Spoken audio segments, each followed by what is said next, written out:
बुलेटिनची सुरुवात एका मोठ्या बातमीने पवित्र अमरनाथ गुहेजवळ ढगफुटी झाल्याची घटना समोर आलेली आहे आणि मिळालेल्या माहितीनुसार ढगफुटीनंतर पाणी वाढल्यामुळे अनेक भाविक यात अडकून पडले।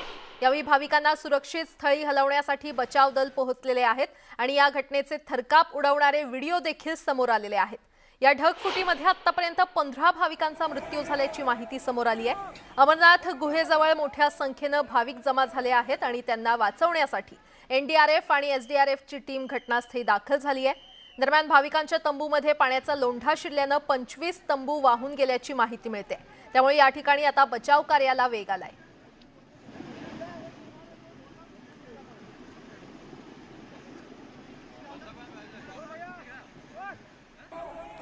तर अमरनाथमध्ये ढगफुटी झाल्याची ही बातमी समोर आलेली आहे। त्याचीच काही दृश्य थरकाप उडवणाऱ्या व्हिडिओ देखील समोर आले आहेत। यामध्ये 15 भाविकांचा मृत्यू झाल्याची माहिती मिळते।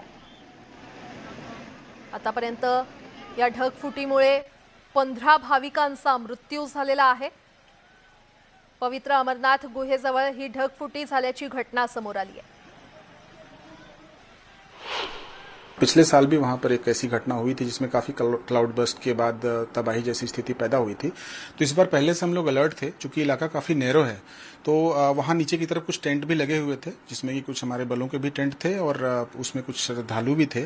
तो उनको वार्न किया गया, उनको अलर्ट किया गया और विद इन 10 to 15 मिनट्स काफी लोगों को वहां से निकाला गया, जिससे काफी लोगों को हम बचा सके हैं, वहां पे निकाल सके हैं। काफी सारे टेंट बह गए हैं, एग्जैक्ट नंबर मेरे पास अभी नहीं है, लेकिन तुरंत ही हमारी जो फोर्सेस थी उन्होंने अपना रेस्क्यू ऑपरेशन शुरू कर दिया था। आणि याविषयी अधिक माहिती देण्यासाठी अमरनाथहून थेट आमचे विशेष प्रतिनिधी जहूर रजवी थेट आपल्यासोबत जोडले गेलेले आहेत। रजवी जी, अमरनाथ में बहुत जोरों से बारिश हो रही है, फिलहाल इस वक्त क्या स्थिति बनी हुई है?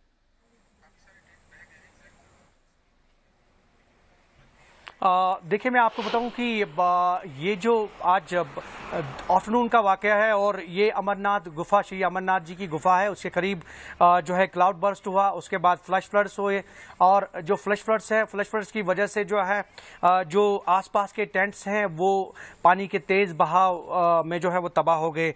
ऐसे में काफ़ी लोग मिसिंग हो गए और अभी तक जो हमारे पास इंफॉर्मेशन है उसके मुताबिक तकरीबन 13 जो हैं शव यानी कि लाशें जो हैं वो हलाकतें उसमें हुई हैं, मृत्यु हुई है और उसके साथ साथ 30 से 40 लोग जो हैं अभी मिसिंग हैं। और मैं आपको बताऊं कि ये जो अमरनाथ की पवित्र गुफा है, बिल्कुल इसके आसपास कोई ऐसा कोई साधन नहीं है जहां पे जो भी अगर कोई भी ऐसी नेचुरल क्लैमिटी होती है तो वहां पे एक सेफ पैसेज यात्री ले सकते हैं, लेकिन वहां पे सिर्फ टेंटिंग अरेंजमेंट्स है और तकरीबन 25 टेंट्स जो हैं वो बिल्कुल वॉशड अवे हो गए हैं और उसके साथ साथ 3-4 लंगर जो हैं वो भी इस पानी की जद में आ गए हैं और कुल मिलाकर स्थिति काफ़ी गंभीर है वहाँ पे। और अभी जो प्रिंसिपल सेक्रेटरी है लेफ्टिनेंट गवर्नर के नीतीश्वर कुमार, उनने कहा कि ऑपरेशन जो है ड्यूरिंग नाइट आवर्स भी जारी रहेगा। अभी जो चॉपर्स हैं उनको प्रेसअप किया गया है सो दैट कि जो भी वहाँ पे मृत्यु हुई हैं उनके शव हैं वो बरामद किए जाए और साथ में एनडीआरएफ, एसडीआरएफ और सिक्योरिटी फोर्सेस की टीम्स जो हैं वो लगी हुई हैं। बिल्कुल हम इस वक्त मौजूद हैं खनबल पहलगाम रोड पे यहाँ से अमरनाथ जी की जो ट्रेडिशनल यात्रा है वो यहाँ से शुरू होती है और आज दिन भर भी श्रद्धालुओं का जो सिलसिला है उनकी आज भी यहाँ जो उनकी कॉन्वॉय है वो यहाँ से गुजरी।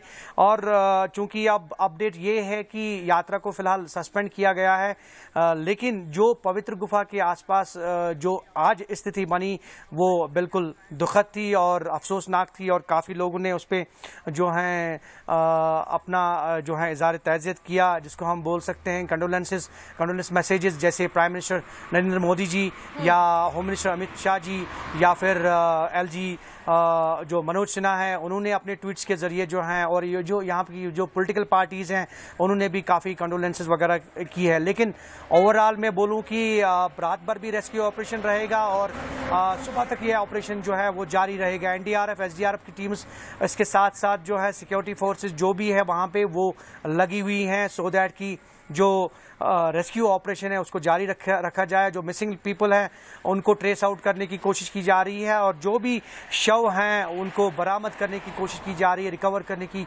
कोशिश की जा रही है, सो दैट कि उनको अपनी फैमिलीज के जो है हैंड ओवर किया जाए।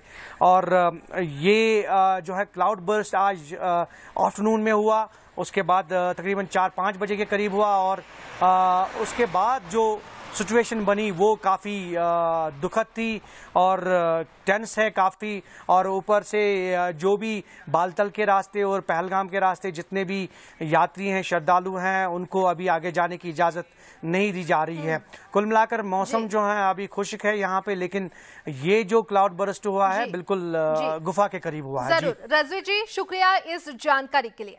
तर आमचे विशेष प्रतिनिधी अमरनाथहून जोडले गेले होते आणि त्यांनी याची माहिती दिलेली आहे। मोठ्या प्रमाणात इथे नुकसान झालेलं आहे। अमरनाथमध्ये ढगफुटी झाल्यामुळे 15 नागरिकांचा मृत्यू देखील झालाय। आणि आता वळूयात पुढच्या बातमीकडे। मुख्यमंत्री एकनाथ शिंदे दिल्लीमध्ये दाखल झालेले आहेत। केंद्रीय गृहमंत्री अमित शहा यांची शिंदे हे भेट घेणार आहेत। शिंदे यांच्यासोबत उपमुख्यमंत्री देवेंद्र फडणवीस देखील उपस्थित आहेत। दरम्यान मुख्यमंत्री एकनाथ शिंदे आणि देवेंद्र फडणवीस काही वेळापूर्वीच दिल्लीतील महाराष्ट्र सदनात पोहोचलेले आहेत। मुख्यमंत्री शिंदे हे केंद्रीय गृहमंत्री अमित शहांच्या भेटीसाठी सध्या दाखल झालेले आहेत। मुख्यमंत्री झाल्यानंतर एकनाथ शिंदे यांचा पहिलाच हा दिल्लीचा दौरा आहे। केंद्रीय गृहमंत्री अमित शहांच्या भेटीसाठी ते सध्या तिकडे दाखल झालेले आहेत। त्यांच्यासोबत उपमुख्यमंत्री देवेंद्र फडणवीस देखील उपस्थित आहेत। त्यामुळे राजकीय घडामोडींमुळे आता या भेटीला महत्त्व प्राप्त झालेलं आहे।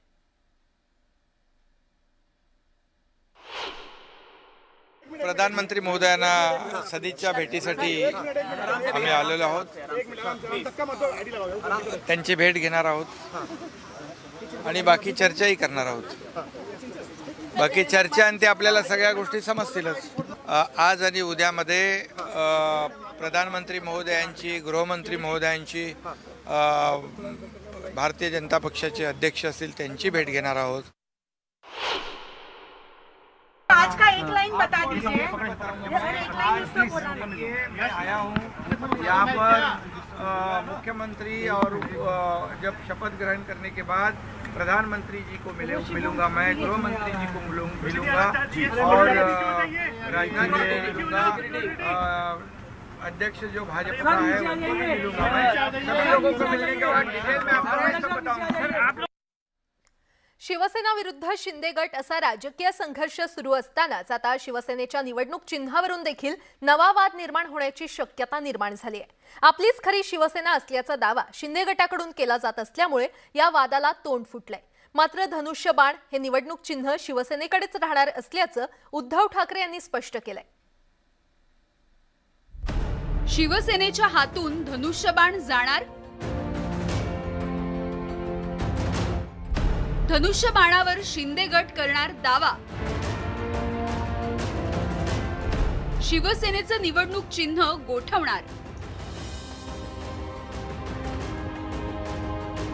एकनाथ शिंदेंच्या बंडामुळे आधीच घायाळ झालेल्या शिवसेनेला आता नव्या चिंतेनं ग्रासलाय आणि ती म्हणजे धनुष्यबाण हे पक्षाचं निवडणूक चिन्ह शिवसेनेकडे राहणार की जाणार।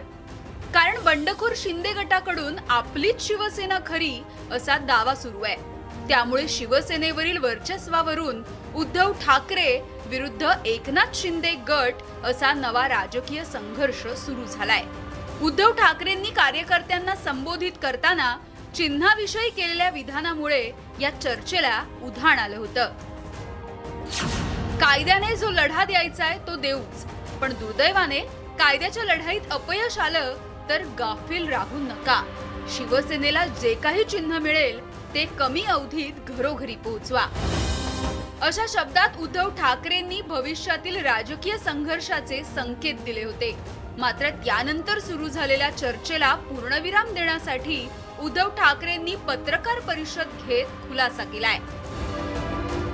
एक चर्चा चाललेली आहे ती म्हणजे शिवसेनेच्या चिन्हाबद्दल। मला त्याबद्दल तुम्हाला मुद्दामून मी बोलवलं। धनुष्यबाण, मी माझ्या सैनिकांना बोलताना हेच सांगितलं की कायद्याच्या दृष्टीने बघितलं आणि कायद्यामध्ये जे काही नमूद केलेलं आहे, घटनेमध्ये आहे, त्यानुसार धनुष्यबाण शिवसेनेपासून कोणी हिरावून घेऊ शकत नाही, अजिबात नाही। त्याच्यामुळे ती चिंता सोडा, ती चिंता सोडा। पण चिन्ह म्हटल्यानंतर मी त्यांना हेच सांगितलं की मतदान पत्रिकेवरचं चिन्ह हे महत्त्वाचं असतं, जे आपलं धनुष्यबाण आहे, जे कोणी घेऊ शकत नाही. पण नुसतं धनुष्यबाणावरतीच लोक नाही विचार करत, तर धनुष्यबाण हाती घेतलेल्या माणसाची सुद्धा चिन्ह बघतात.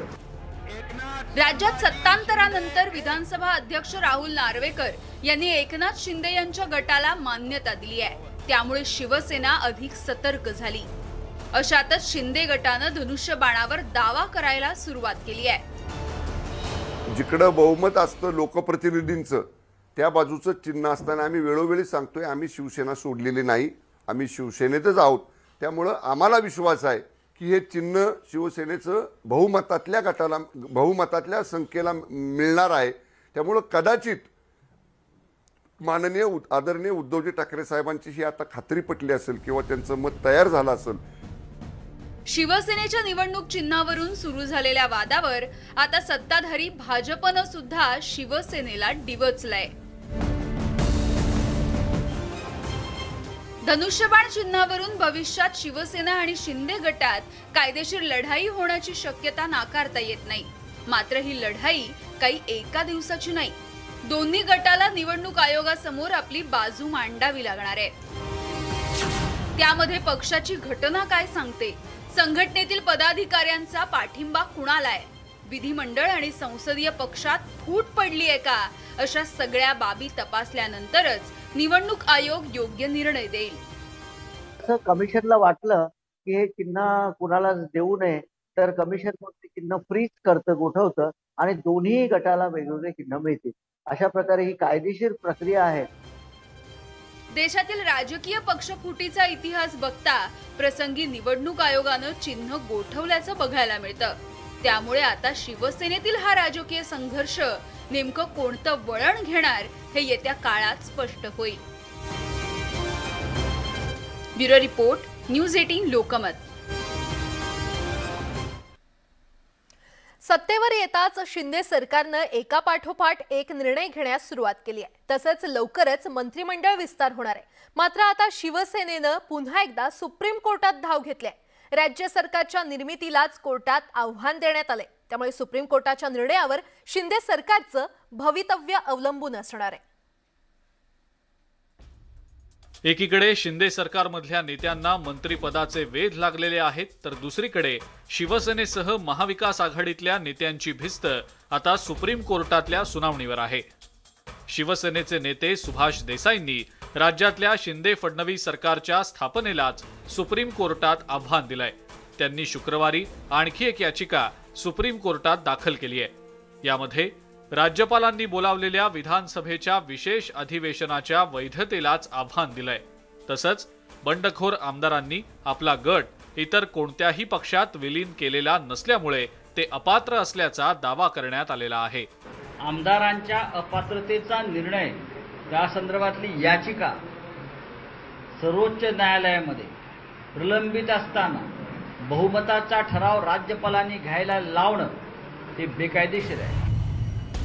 खरं तर शिंदे सरकारच्या स्थापनेपूर्वीच 16 आमदारांच्या निलंबनाचं प्रकरण सुप्रीम कोर्टात गेलेलं होतं. मात्र सुप्रीम कोर्टाकडून महाविकास आघाडीला कोणताही दिलासा मिळालेला नव्हता. एकीकडे आमदारांच्या निलंबनाचं प्रकरण प्रलंबित असताना राज्यपालांच्या आदेशावरून विधानसभेचं विशेष अधिवेशन घेण्यात आलेलं होतं. तसंच त्यामध्ये विधानसभा अध्यक्षांची निवडणूकही घेण्यात आली. याच अधिवेशनात शिंदे सरकारनं विधानसभेत आपलं बहुमत सिद्ध करून नव्या सरकारची स्थापनाही केली. आमदारांच्या निलंबनाचं हे प्रकरण न्यायप्रविष्ट असताना विधानसभा अध्यक्षांची निवडणूक घेतली गेली. कोर्टाच्या सुनावणी आधीच ही सगळी प्रक्रिया पार पडल्यामुळे शिवसेनेनं पुन्हा एकदा सुप्रीम कोर्टात दाद मागितलेली आहे. आता 11 जुलैला 16 आमदारांच्या निलंबनासह सर्वच मुद्द्यांवर सुप्रीम कोर्टात सुनावणी होणार आहे. कोर्टाच्या निकालावर शिंदे सरकारचं भवितव्य ठरणार आहे. Bureau report, news 18 Lokmat. शिवसेनेतील फुटीवरून शिवसेना आणि शिंदे गटाकडून एकमेकांवर आरोप प्रत्यारोप केले जात आहेत. मात्र या आरोपाच्या गदारोळात उद्धव ठाकरेंविषयी आपल्याला आदर असल्याचं शिंदे गटातील आमदारांकडून वारंवार सांगितलं जाते. त्यावर आपल्या कुटुंबाची बदनामी करणाऱ्यांच्या मांडीला मांडी लावून सत्तेत कसे बसलात असा सवाल उद्धव ठाकरे यांनी बंडखोरांना केलाय. एकनाथ संभाजी शिंदे ईश्वर साक्षर शिवसेनेतील बंडानंतर राज्यात सत्तांतर झालं असलं तरी शिवसेना आणि शिंदे गटातील राजकीय संघर्ष मात्र दिवसेंदिवस तीव्र होत चालल्याचं बघायला मिळतंय। दोन्ही बाजूने दावे आणि प्रतिदावे केले जात आहेत। शिवसेनेतील बंडाचं गुऱ्हाळ अजूनही सुरूच आहे। आता शिवसेना पक्षप्रमुख उद्धव ठाकरेंनी पुन्हा एकदा बंडखोर आमदारांवर घणाघात केला। ठाकरे कुटुंबाविषयी आपल्याला आदर असल्याचं शिंदे गटातील आमदारांकडून वारंवार सांगितलं जातं, मात्र हाच धागा पकडून उद्धव ठाकरेंनी बंडखोर आमदारांना खडा सवालच विचारला। यांनी ठाकरे कुटुंबियांचा अपमान केला, ठाकरे कुटुंबियांना अत्यंत हिणकस भाषेमध्ये म्हणजे माझ्या मुलांना तर आयुष्यातून उठवण्यापर्यंत यांचे प्रयत्न चालले होते।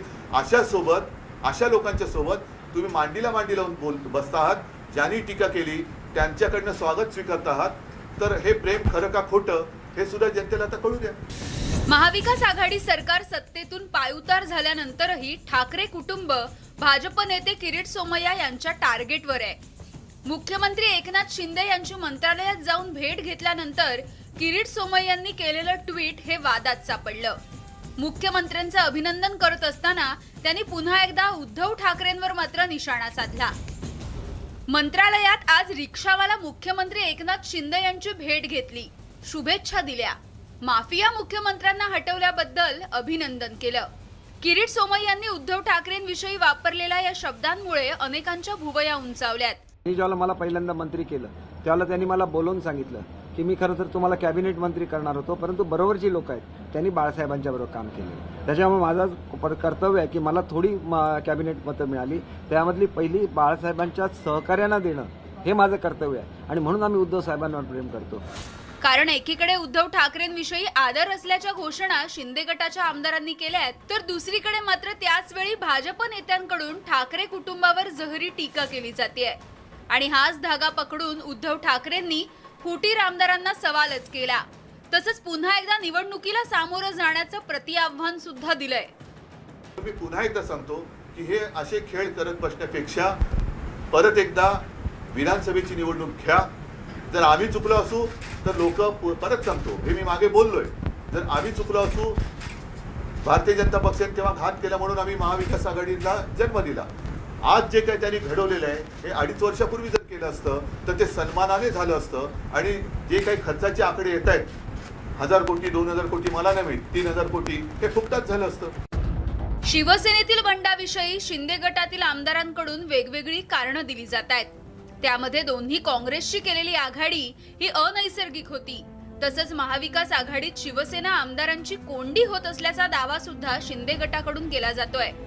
शिवसेना वाचवण्यासाठी हा उठाव असल्याचा प्रतिवाद शिंदे गटाकडून सुरू आहे। मात्र आता उद्धव ठाकरेंनीही शिंदे गटाला घेरण्यास सुरुवात केल्याचं बोललं जातंय।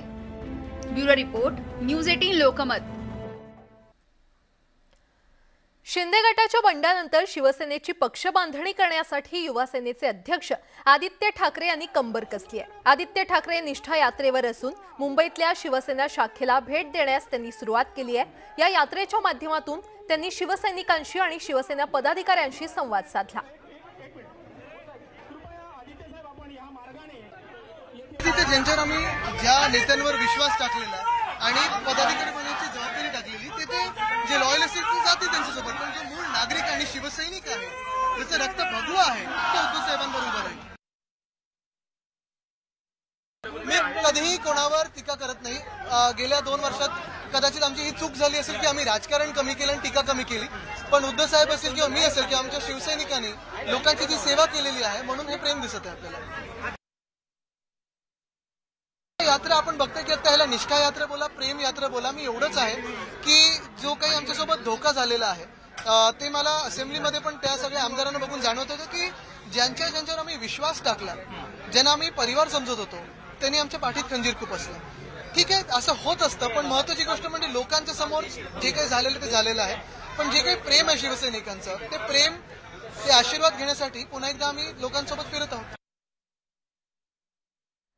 शिवसेनेतील बंडानंतर शिवसेना पक्षप्रमुख उद्धव ठाकरेंच्या जवळ असलेल्या नेत्यांना शिंदे गटाकडून टार्गेट केलं जाते।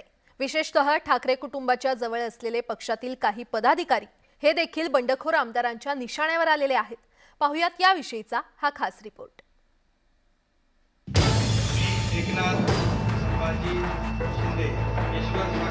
शिवसेनेतल्या बंडानं राज्यातली सत्ता समीकरणं पुरती बदलून गेलेली आहेत. अवघ्या 2.5 वर्षातच महाविकास आघाडीला सत्ता सोडावी लागली आहे आणि विरोधात असलेली भाजप सत्तेत परतली आहे. एकनाथ शिंदे यांच्या बंडामुळे राज्यात सत्तांतर झालं, पण आता शिवसेना पक्षप्रमुख उद्धव ठाकरेंचे जवळचे नेते शिंदे गटातल्या आमदारांच्या टार्गेटवर आलेले आहेत. युवा सेना प्रमुख आदित्य ठाकरेही त्यातून सुटलेले नाहीत. खात्याच्या मंत्र्यांना डावलून बैठका व्हायच्या, शिंदे साहेबांना डावलून मंत्री बैठका घ्यायचे, अधिकाऱ्यांना आदेश द्यायचे. त्यामुळं ही मी मगाशी म्हटलं तसं माननीय एकनाथजी शिंदे साहेबांचं पद्धतशीरपणानं पंख छाटण्याचं काम या ठिकाणी केलं गेलं होतं. 2.5 वर्षांच्या महाविकास आघाडीच्या सत्तेत कॅबिनेट मंत्री आदित्य ठाकरे यांच्याकडे पर्यावरण खात्याची जबाबदारी होती. विशेष म्हणजे राज्य सरकारमध्ये त्यांचा चांगलाच प्रभावही होता. त्या काळात युवा सेनेचे सचिव वरुण सरदेसाई यांचाही मुंबई महानगरपालिकेपासून मंत्रालयापर्यंत वावर होता. मात्र हीच बाब शिंदे गटातल्या आमदारांना खटकत होती. आदित्य ठाकरेंप्रमाणेच पक्षातल्या काही पदाधिकाऱ्यांचा मंत्र्यांच्या कामात हस्तक्षेप वाढल्याची टीका शिंदे गटातले नेते शंभूराज देसाईंनी केलेली आहे. केवळ मंत्रीच नाही, पण बाहेरचे सुद्धा काही लोक ही तिथं हस्तक्षेप करत होते. आता मी कोणाचं नाव घेणार नाही, पण सगळ्या मुंबईकरांना माहिती आहे, सगळ्या राज्यातल्या लोकांना माहिती आहे की त्या MMRDA नगरविकासमध्ये बाहेरच्या कुठल्या लोकांचा हस्तक्षेप व्हायचा. मुंबई महानगरपालिकेतल्या अधिकाऱ्यांच्या बैठकीला वरुण सरदेसाईंनी लावलेल्या हजेरीमुळे वाद निर्माण झालेला होता. भाजपनं या प्रकरणावरून शिवसेनेला जाबही विचारला होता. आता बंडानंतर त्याविषयी चर्चा सुरू झालेली आहे. भाजपचे आमदार नितेश राणेंनी ट्विट करून वरुण सरदेसाई कुठे आहेत असा खोचक सवाल केला होता. शिवसेनेतल्या बंडाविषयी शिंदे गटाकडून विविध कारणं दिली जात आहेत. शिवसेनेतल्या काही नेत्यांनी उद्धव ठाकरेंभोवती कोंडाळं केल्यामुळे हे बंड केल्याचा दावा शिंदे गटाच्या आमदारांकडून केला जात आहे. एका दिवसाचा हा कार्यक्रम नाहीये. यामध्ये सुनील प्रभूला पण माहित आहे कसं माझं खच्चीकरण करण्याचा प्रयत्न चालू केला होता. तुम्ही साक्षीदार आहात. स्वतंत्र गाडी मागून बाळासाहेबांची ती होल्डिंग जो तोडून फोडून टाकतो असा अधिकारी जर आजही त्या ठिकाणी आहे 2 वर्ष होऊन सुद्धा, नेमकं काय जनतेला आम्ही उत्तर देणार? काय उत्तर देणार? त्याच्या समोर आम्ही कसं जाणार? आणि तोच आमच्या समोर वर्षावरती बसलेला असतो. शिवसैनिक करोना काळात मदत मागायला गेली तर त्यांच्यावरती पोलीस कंप्लेंट करायचे. हे सगळं सहन कसं काय करायचं? शिवसेना हिंदुत्वाच्या विचारांपासून दूर गेल्यामुळे उठाव केल्याचा दावा शिंदे गटाकडून केला जात असला तरी शिवसेना अंतर्गत कुरघोडीचं राजकारण या बंडामागचं एक प्रमुख कारण असल्याचं लपून राहिलेलं नाही. Bureau report, news 18 Lokmat. वळूयात पुढच्या बातमीकडे. भाजप शिवसेनेला महाराष्ट्रात अजून एक दणका देण्याच्या तयारीत आहे. भाजप माजी शिवसैनिक सुरेश प्रभूंना उपराष्ट्रपती पदाच्या निवडणुकीसाठी रिंगणात उतरवण्याची शक्यता आहे. पाहुयात त्याविषयीचा हा रिपोर्ट. भाजपमुळे शिवसैनिकांना अच्छे दिन आलेत. शिवसैनिक असलेले एकनाथ शिंदे राज्याचे मुख्यमंत्री झालेत, तर माजी शिवसैनिक सुरेश प्रभू थेट उपराष्ट्रपती होण्याची शक्यता नाकारता येत नाही. दिल्लीमध्ये सुरेश प्रभूंनी केंद्रीय गृहमंत्री अमित शहा यांची भेट घेत त्यांच्यासोबत चर्चा केली. या दोन्ही नेत्यांची भेट झाल्यानंतर आता उपराष्ट्रपती पदाच्या चर्चा सुरू झालेल्या आहेत. शिवसैनिकांना एकेकाळच्या बरेच दिवस आले आमच्यामुळे. मुख्यमंत्री आणि म्हणजे विधानसभेचे अध्यक्ष सुद्धा शिवसैनिक एकेकाळचे, मुख्यमंत्री एकेकाळचे शिवसैनिक सध्याचे, आता तुम्ही जे नाव घेताय ते एकेकाळचे शिवसैनिक. म्हणजे शिवसेनेबरोबर लढण्यासाठी त्यांना शिवसैनिकच हवेत, हल्ले करायला लावायचे आणि रक्तपात कोणाचा होणार आहे ते शिवसैनिकांचा. भारतीय जनता पक्षाचं साधारण हे धोरण दिसतंय दिल्लीच्या पाठिंब्यानं. काही दिवसांपूर्वीच प्रभू यांचा राज्यसभेचा कार्यकाळ संपलाय.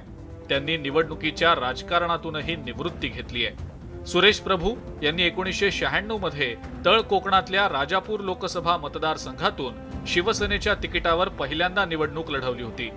1998 आणि 1999च्या लोकसभा निवडणुकीतही ते विजयी झाले होते. 1998 मध्ये प्रभू वाजपेयी सरकारमध्ये वने व पर्यावरण खात्याचे मंत्री बनले. खते व रसायन खात्याचा कारभारही त्यांनी सांभाळला. 2004 पर्यंत ते मंत्री होते. ऊर्जा खात्याचा कारभारही त्यांनी पाहिला. 2004च्या लोकसभा निवडणुकीत त्यांनी विजय मिळवला. त्यानंतर मनमोहन सिंग सरकारच्या काळात सुरेश प्रभू नद्याजोड प्राधिकरणाचे अध्यक्ष होते. त्यानंतर 2009 मध्ये तत्कालीन काँग्रेस नेते निलेश राणे यांनी सुरेश प्रभू यांना सिंधुदुर्ग लोकसभा मतदारसंघात पराभूत केलं होतं. 2014 मध्ये शिवसेनेनं सुरेश प्रभू यांच्या ऐवजी विनायक राऊत यांना सिंधुदुर्गातून लोकसभेची उमेदवारी दिली. त्यामुळे सुरेश प्रभू शिवसेनेतल्या संघटनात्मक राजकारणापासून बाजूला गेले होते.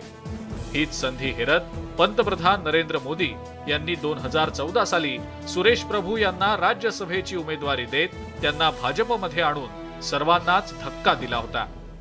येत्या उपराष्ट्रपती पदाच्या निवडणुकीमध्ये माजी शिवसैनिक सुरेश प्रभू यांना उपराष्ट्रपती पदाची उमेदवारी देण्याची जोरदार चर्चा राजधानी दिल्लीत आहे. महत्त्वाचं म्हणजे पंतप्रधान नरेंद्र मोदी यांच्या नजीकचे सुरेश प्रभू यांना मानलं जातं. त्यामुळे या उपराष्ट्रपती पदाच्या निवडणुकीमध्ये भारतीय जनता पक्षाच्या वतीने सुरेश प्रभू यांना उमेदवारी मिळते का हे पाहणं अतिशय महत्त्वाचं ठरणार आहे. राज्यामध्ये शिवसैनिकाला मुख्यमंत्री करून आणि माजी शिवसैनिकाला उपराष्ट्रपती करण्याची राजकीय खेळी भाजपनं केली आहे. महाराष्ट्रातल्या जनतेसोबतच सर्वसामान्य शिवसैनिकांनाही यामुळे आनंद होणार आहे. त्यामुळे भाजपची ही चाल यशस्वी होण्याची शक्यता नाकारता येत नाही. Bureau report, news 18 Lokmat. शिवसेनेतील बंडखोरीचा पुणे पालिकेत मोठा फटका बसलेला दिसत नाहीये. मात्र शिंदे समर्थक नगरसेवक नाना भानगिरे फुटणार असल्याची जोरदार चर्चा सुरू आहे. पाहुयात शिंदेंच्या बंडखोरीनंतर शिवसेनेमध्ये नेमकी काय स्थिती निर्माण झाली आहे त्याचा आढावा घेणारा हा रिपोर्ट. एकनाथ शिंदेंनी केलेल्या बंडानंतर पुण्यातल्या शिवसेनेच्या गडातही फंदफितुरीची चर्चा सुरू झाली. मात्र पुणे पालिकेत शिवसेनेचे अवघे 10 नगरसेवक आहेत आणि सर्वच नगरसेवकांनी पक्षप्रमुख उद्धव ठाकरेंच्या पाठीशी असल्याचा दावा शिवसेनेच्या शहर प्रमुखांनी केलाय. 10च्या 10 नगरसेवक आमच्यावर आहेत. मागच्या 2 दिवसापासून पुणे शहरातल्या सर्व 8 विधानसभाच्या मतदारसंघाच्या बैठका या ठिकाणी झाल्या. सर्व नगरसेवक आपापल्या मतदारसंघात या ठिकाणी बैठकीला उपस्थित होते. हडपसर गावातील शिवसेना नगरसेवक नाना भानगिरे हे शिंदे गटात जाणार असल्याची खात्रीलायक माहिती आहे. पण ते अजून कॅमेऱ्यासमोर येऊन बोलायला तयार नाहीत. मात्र नाना भानगिरे हे शिवसेना सोडणार नसल्याचं पदाधिकाऱ्यांनी सांगितलंय. तर नाना भानगिरे हा पक्ष न सोडणारा कार्यकर्ता आहे. त्यांनी स्वतः या ठिकाणी शहर प्रमुखांना पण सांगितलेलं आहे की पक्ष सोडण्याचा कुठलाही विचार त्यांच्या मनात नाही. आजही तुम्ही बघत असाल शिवसेना भवनामध्ये भरपूर गर्दी रोज येते आज.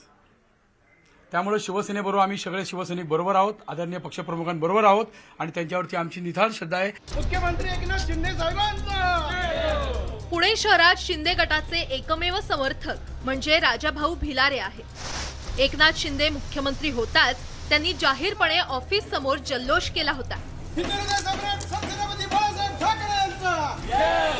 बाळासाहेबांचं एक वाक्य असायचं की माझा सैनिकाला मुख्यमंत्री झालेला मला बघायचंय.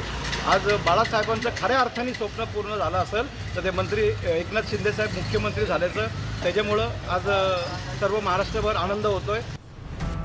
पुरंदरमध्ये माजी मंत्री विजय शिवतारे हे कधीच शिंदे गटात सामील झालेत. तर शिरूरचे माजी खासदार शिवाजीराव आढळराव पाटील हे आज तरी शिवसेनेसोबतच आहेत. मात्र भविष्यात नेमकं काय होईल याबाबत कुणीच छाती ठोकपणे सांगू शकत नाही.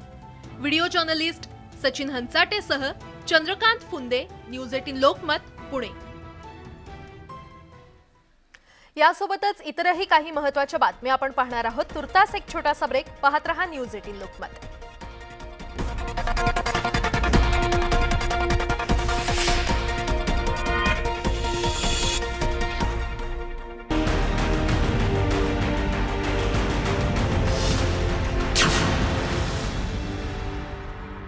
नमस्कार. आज आपल्यासोबत आहे एक सिंगर, बँकर, हाऊसवाईफ आणि महाराष्ट्राचे नवीन उपमुख्यमंत्रीची पत्नी अमृता फडणवीस. स्वागत आहे. नमस्कार प्रीती आणि सर्वांनाच नमस्कार. सगळ्यांसाठी हा एक आश्चर्य होतं, सरप्रायझिंग होतं सत्ता परिवर्तन. नक्कीच हे सर्वांसाठीच आश्चर्यजनक होतं, पण ते येतंय असं खूप लोकांना दिसत होतं. ज्या प्रकारे महाराष्ट्राची परिस्थिती होती, मी एवढंच म्हणेन की आपले जे नवीन कर्तबगार मुख्यमंत्री आहेत आणि उपमुख्यमंत्री आहेत, ते दोघे मिळून आता महाराष्ट्राला परत प्रगतीच्या रस्त्यावर आणतील आणि पुढे नेतील. तुम्ही पहिल्यांदा आता 2 दिवसापूर्वी दिसलं ते एक रॅली झाली होती स्वागतासाठी नागपूरमध्ये आणि उत्कृष्ट प्रतिसाद होता. लोकांनी तुमचं स्वागत केलं. नवीन मुख्यमंत्रीचं स्वागत नागपूरने केलं. त्यावेळी तुम्हाला काय वाटलं? मला खूपच देवेंद्रजींवर गर्व झाला आणि लोकांचं जे प्रेम होतं ते पाहून गदगद झाली मी. कारण ज्या प्रकारे लोकांनी जे सगळं झालं त्याला एक्सेप्ट केलं आणि देवेंद्रजींच्या मोठेपणाला पण एक्सेप्ट केलं, ही खूपच चांगली बाब आहे. लोकांना पण एवढं कळून आलं आणि जसं भरभरून त्यांनी प्रेम दिलं. प्रत्येक गल्लीत, प्रत्येक रस्त्यावर लोक प्रेमाने त्यांना भेटत होते. काही मंडळी तर रडत सुद्धा होती देवेंद्रजींना पाहून आणि तो प्रेमाचे अश्रू होते, आनंदाचे अश्रू होते. तर खूप अशा भावनिक काही मोमेंट्स पण होत्या. तर लोकांचं प्रेम हे सगळ्यात जास्त जे देवेंद्रजींनी आजपर्यंत जे काम केलंय त्याच्यावर काय मिळालं असा जर विचार केला तर एवढं लोकांचं प्रेम मिळालं आणि त्यात सगळ्यात मोठा समाधान आहे. आणि तुम्ही पण एक क्षणात इमोशनल झाले होते, ते व्हिडिओ कॅमेरामध्ये कॅप्चर झाले होते. मी तर मध्ये मध्ये होतच होती इमोशनल, कारण मला दरवेळेस लक्षात येतं की किती मेहनत देवेंद्रजी करतात आणि लोक सगळेच मेहनत करतात स्वतःसाठी, स्वतःच्या कुटुंबासाठी. हे साहजिक आहे, पण देवेंद्रजींनी कधी स्वतःला समोर आणलंच नाही. जसं मी आधी पण एकदा म्हटलं होतं की people first, party next and self last. याचं जिवंत उदाहरण म्हणजे देवेंद्रजी आहेत. आम्ही लास्ट असेंब्ली इलेक्शनमध्ये तुम्हाला पाहिलं होतं की तुम्ही कॅम्पेन करत होते नागपूरमध्ये आणि तुमच्या एक कनेक्शन तिकडचे वोटर्स सोबत झालेलं आहे. हो, म्हणजे वोटर्स असो की तिकडले लोक असो, कार्यकर्ते असो, सगळ्यांशीच एक कनेक्ट आहे. आता मी इतक्या दिवसांपासून मुंबईत आहे तरी ते कनेक्ट आहे आणि भेटल्यावर असं वाटत नाही की इतके दिवस झाले आपण भेटलो नाही. तर ते तर कनेक्ट राहणारच. आणि मला वाटतं की तुम्ही इकडे नाही होतं जेव्हा ते शपथविधी झाली होती तेव्हा, कारण काही सोशल मीडियावर पण सुरू झालं होतं की तुम्ही का दिसत नाही आहे. मला लंडन आणि दुबई आणि लंडनमध्ये प्रोग्राम्स होते आणि आम्हाला आयडिया तर नव्हतीच की असं काही होणार आहे. तर त्याच्यामुळे मी ते प्रोग्राम्स घेतल्यामुळे तिथे ते प्रोग्राम्स कंप्लीट करत होती आणि इथे येऊ नाही शकली म्हणून. तुम्हाला पण ते आश्चर्य वाटलं? मला आश्चर्य नव्हतं तसं. मला आधीपासून आयडिया होती की देवेंद्रजी मुख्यमंत्री नाही होणार आहेत, पण मला ही आयडिया होती की ते दुसरं कोणचं पदही नाही स्वीकारणार आहेत. आणि त्यात मला खूप गर्वच वाटत होता, कारण एकतर पदाची चिंता न करता त्यांनी महाराष्ट्राची चिंता केली होती, ही पहिली गोष्ट. आणि जोही दुसरा येणार होता, जे मला आता जे आले आपले एकनाथरावजी, ते एक कट्टर कार्यकर्ता आहेत, सेवक आहेत. याच्यामुळे महाराष्ट्राला दिशेने प्रगतीच्या नेतीलच याचा एक मला विश्वास होता. पण आता तुम्ही जास्त व्यस्त होणार? मी व्यस्त समाज कार्यात माझ्या कामाच्या व्यतिरिक्त आधी पण होती, आता या करोनाच्या वेळेस पण होती. तर आता आहेत 24 तासच, तर त्यातच मी जशी आधी व्यस्त होती तशीच आता पण राहणार. कारण आता जे महाराष्ट्र तुम्हाला पाहत आहे ते डेप्युटी CMची पत्नी, वाईफ म्हणून पाहत आहे. तर लोकांची अपेक्षा तुमच्यावर पण जास्त आहे, देवेंद्रजीवर पण जास्त आहे. नक्कीच देवेंद्रजींवर अपेक्षा आहे, कडे अपेक्षा आहे लोकांची, आणि ते नक्कीच त्यास पूर्ण उतरतील याची मला खात्री आहे. आणि मी पण जिथेही पुढे जाऊन सामाजिक प्रश्नांना एक रस्ता देऊ शकते, लोकांना प्रॉब्लेम्समधून बाहेर काढू शकते, ते मी पुढे येऊन करीन. आणि तुमचे एक NGO पण आहे, त्या माध्यमाने पण तुम्ही बरेचसे सोशल वर्क करत आहे. माझे NGOज म्हणजे मी काही 5-6 NGOज आहेत ज्यांच्याद्वारे मला जे लोककार्य करवायचं आहे ते त्यांच्या ट्रस्टीजच्या द्वारे आवर्जून त्यांच्याकडनं करून घेते. आणि मी त्यांचा एक भागच आहे, ॲडवायझरी म्हणून त्यांच्या मागे उभी राहून मी जी कामं आहेत पालघरमध्ये असो किंवा गावांमध्ये असो किंवा आपल्या शहरात स्ट्रीट चिल्ड्रनसाठी असो, अशी काहीही कामं असली तर त्यांच्याद्वारे मी करत राहते. आता जसं की डेप्युटी CMचं पद मिळालेलं आहे, तर सागर बंगला सोडणार की एक अटॅचमेंट झालेलं आहे इकडे? आता सागर बंगल्याशी नक्कीच अटॅचमेंट झालेली आहे. आम्ही इथे सेट झालो आहे, तर 2.5 वर्षासाठी सोडण्याची इच्छा तर नाही आहे.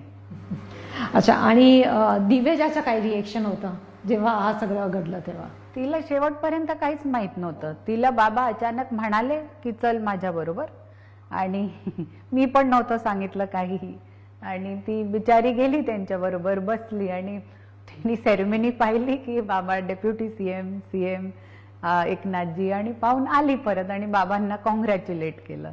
तर तिला तेवढा काही फरक नाही पडत, पण तिला हे कळलं की बाबांनी मेहनत केलेली आहे, ज्याच्यामुळे परत भाजपा आलेली आहे, परत सुराज्य आलेलं आहे, आणि त्यात तिला खुशी आहे. तर हा 2.5 वर्ष होतं, तर मी फार स्ट्रगल बघितलेला आहे देवेंद्रजीच्या या 2.5 वर्षात. कारण अगोदर जे झालं, इतकी सीट आली होती तेव्हा पण जे सत्ता आली पाहिजे होती ते नाही आली होती, इतकं स्ट्रगल तुम्ही बघितलं. तर काही जास्त तुमच्या मनात ते जास्त झालं, देवेंद्रची प्रति जे आदर होतं ते जास्त झालं? आणि इतकं मेहनत ते करत होतं 2 वर्षापासून. मी सुरुवातीपासूनच त्यांना मेहनत करताना पाहिलेलं आहे, आणि मला माहित होतं की ह्या ज्या गुंथ्यात ते आहेत त्यातून पण बाहेर निघतील आणि यशस्वी बाहेर निघतील. मला विश्वास होता त्यांच्यावर, आणि त्यांनी त्याला प्रूफ करून दाखवलं की तो विश्वास खरा होता. तुम्ही अबुधाबीला गेले होते भूमिपूजन सोहळ्यासाठी, आणि ते कार्यक्रम मस्त झालं होतं. तुम्ही लंडनच्या स्वामीनारायण मंदिरमध्ये पण गेलं होतं, आणि तुमच्या जे पिंक साडीमध्ये जे फोटो होतं लोकांनी फार आवडलं ते फोटो. मी अबुधाबीला स्वामीनारायण बॅप्सच्या मंदिरात गेली होती. ते तर बनते, त्याच्यात लोक फाउंडेशन स्टोन्स असतात, विटा लावतात, तसं मी सुद्धा लावली, दिविजानी लावली. पुढे लंडनमध्ये मी परत बॅप्सच्या टेम्पलमध्ये गेली होती, जे पहिलं टेम्पल होतं तिथलं, आणि तिथे पण खूप छान वाटलं दर्शन करून, आरती करून. आणि तिथे मी आवर्जून साडी घालून गेली होती, कारण असं मला एक इच्छा होती आधीपासून की परदेशात आपल्या देशाचा परिधान घालून जायचे, आणि तो मी पूर्ण केली ती माझी. आणि अबुधाबीच्या ते मंदिर आहे ते मुस्लिम देशात पहिला मंदिर आहे, जे होणार आहे आता, तर त्याचं कन्स्ट्रक्शन चालू आहे. ते UAE मध्ये पहिलं इंडियन स्टोन टेम्पल आहे, तर ही खूप गर्वाची गोष्ट आहे. आणि लंडनचं पण सगळ्यात मोठं होतं, आता टेक ओव्हर करतायत दुसरे मोठे टेम्पल्स, पण हे सगळ्यात पहिलं सर्वात मोठं टेम्पल होतं. आणि कान्सचा अनुभव तुमचा कसा राहिला? कॅन जसं मी कॅन एक ग्लॅमरस फिल्म फेस्टिवल असतो, पण त्यात जर आपण एक कॉज घेऊन गेलो तर ही जास्त चांगली गोष्ट असते. कॉज आमची सस्टेनेबिलिटी होती. बेटर वर्ल्ड फंडनी मला त्यात सपोर्ट केलेला होता, आणि शॅरन स्टोन आणि वेस्ट आफ्रिकाच्या फर्स्ट लेडी हे सगळे त्यात होते. तर त्यांच्याबरोबर रेड कार्पेटवर होतो. बाकी माझं कीनोट स्पीकर म्हणून पण मी बोलली सस्टेनेबिलिटीवर. अवॉर्ड पण दिला कॅन फिल्म फेस्टिवलमध्ये मला. जे पण माझं काम होतं ते त्यांनी स्टडी करून, तर मला चांगलं वाटलं. ते काही वेगळं अनुभव झालं तिकडे? कारण सगळ्यात देशाचे जितके सेलिब्रिटीज आहेत तिकडे होते.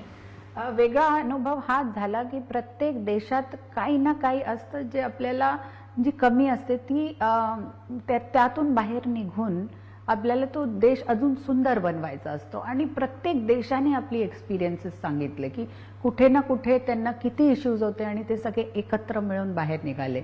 तसेच भारतात आपले खूप इश्यूज आहेत, वेस्ट मॅनेजमेंटचे असो, पोल्युशनचे असो. आपण सगळे मिळून जर प्रॉपर डायरेक्शन घेतली, या देशांना फॉलो केलं, तर जसं फ्रान्स झिरो वेस्टेज आहे, तिथे सगळं रिसायकल्ड आहे. असे किती कंट्रीज आहेत तिथे त्यांच्या युनिक काही काही गोष्टी आहेत. इस्रायलकडून ॲग्रिकल्चरल इनपुट्स घेऊन आपण किती काही शेतकऱ्यांना जे दुःख आहेत ते कमी करू शकतो. तर हे सगळं आपल्याला इंटर कंट्री स्टडी करून त्यांच्याकडनं जी एक्सपर्टीज आहे ती घेऊन आपल्याला आपल्या देशात वापरून सस्टेनेबिलिटी आणि हॅपीनेस इंडेक्स वाढवणं जरुरी आहे. तुमच्या आता शिवरात्रीच्या दिवशी एक नवीन गाणं आलं होतं, आता नेक्स्ट काय आहे?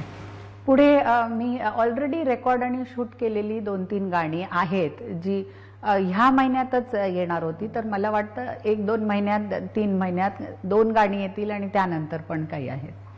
अमोला, तुम्ही आमच्याबरोबर बोलला त्यामुळे थँक्यू. धन्यवाद. धन्यवाद.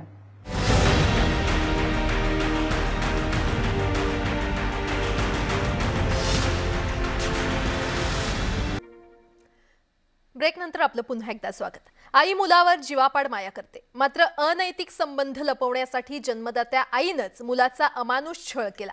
6 महिन्यांपासून सुरू असलेल्या छळाला कंटाळून मुलानं वडिलांना हा प्रकार सांगितला. त्यानंतर पोलीस ठाण्यात तक्रार दिल्यानंतर कोल्हापूर पोलिसांनी क्रूर आई आणि तिच्या प्रियकराला गजाआड केले.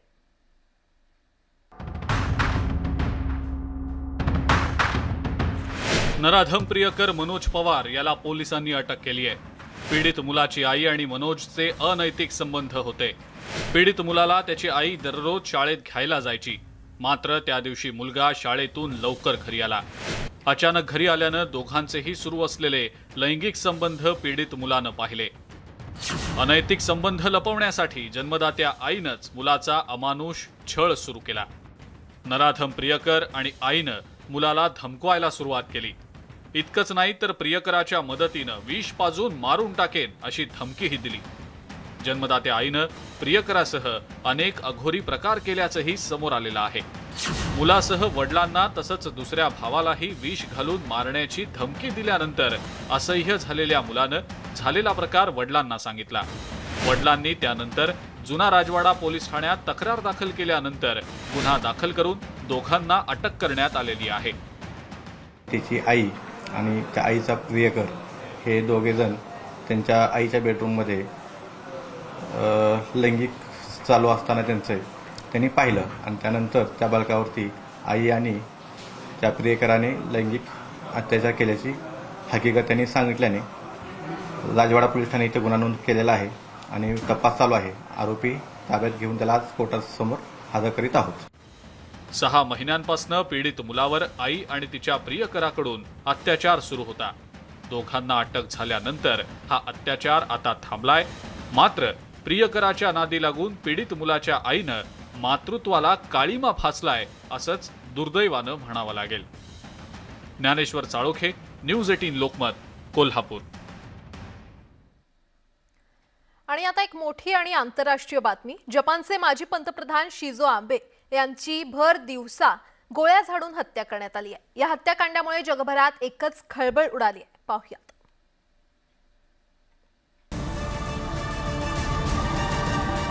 जपानच्या माजी पंतप्रधानांची हत्या. हत्याकांडामुळे जग हादरलं. जाहीर सभेत झाडल्या गोळ्या.